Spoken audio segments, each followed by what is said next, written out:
What's this? What's this? There's something very wrong. Nothing's wrong. It's just a Dalai Lama, and this isn't about the Emperor's New Groove. What's his name? So what does this have to do with Disney? I can explain. Salvador Dali is a well-known Spanish surrealist artist, a style of art that became popular during the 1920s. Dali was born in 1904 in Spain and died in 1989. And in 1946, Salvador Dali collaborated with Walt Disney on a film that is now known as Destino, the Spanish word for destiny. You probably never heard of Destino, a short that was released in 2003 and directed by Dominique Monfieri. Wait, I thought you said 1946. I feel what's to happen. All happened before.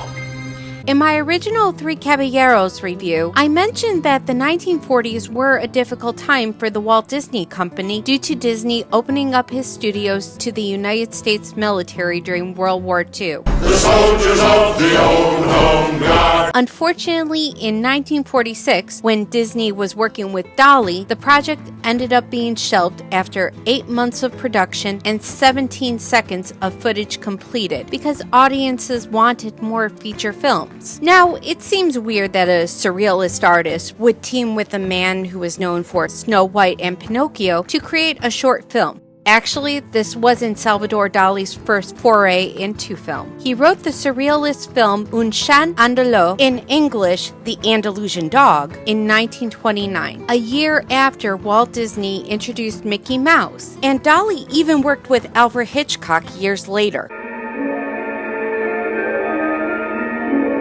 Honestly, Dali and Disney were not that different, as you can argue that some of Disney's animation was influenced by the surrealist movement. There is an excellent documentary on YouTube that should be added to Disney Plus about the making of this short called Dali and Disney, A Date with Destino. The Dali News. Time stretches on.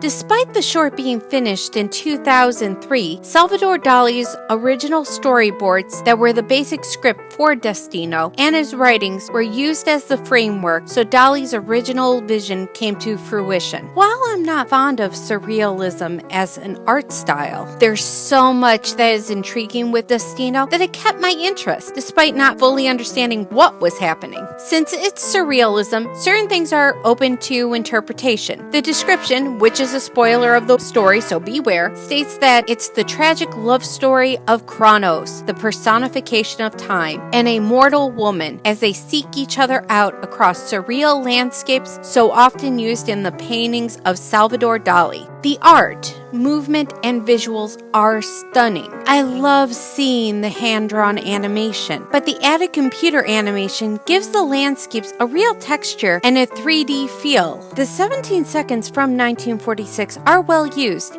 and it's impossible to tell where they are located unless you watch the Date with Destino documentary. I'm using part of those 17 seconds within this video. Figure out where for yourself. No fair. Probably the most surprising aspect to me was the music. This song, also called Destino, was recorded in the 1940s as a scratch demo for the Three Caballeros. Dora Luz, who appeared in the Three Caballeros, was the singer. As a scratch, there are imperfections in the recording, which makes the story stronger. As a tragic story, the characters are in an imperfect world, and the older recording exemplifies that. As someone who works in the entertainment industry, I also pay attention to the credits, and there are reasons to not click out. Some of the original sketches for the short from 1946 are featured, and you can sometimes see Salvador Dali's signature in a corner. While the movie has a Spanish title, the credits are in English and French. The reason for this is that the animation was completed in both Burbank, California, and mostly in Paris. It's just another interesting detail of the movie. There are so many intricate details that it would take multiple viewings to absorb it all, and it's both a positive and a negative aspect. The positive, there's something new on every viewing. The negative, there's too much to absorb. And if you don't like subjective stories or are not a big fan of art, you probably won't enjoy it. Another negative is that some of the images, while beautiful, are a little disturbing, possibly nightmare-inducing. I should also give a warning that the short is rated PG for sensuality. What are you talking about? Well, the woman and Kronos are nude for quite a bit of the short. It's not explicit in the details, but it's something to consider before allowing any children to watch it. The verdict: if you like the obscure and have 10 minutes and want to see art come to life many years after the original artists have died, then you will be mystified and enchanted by Destino. Check it out and tell me what you think in the comments below. Like and subscribe for more content.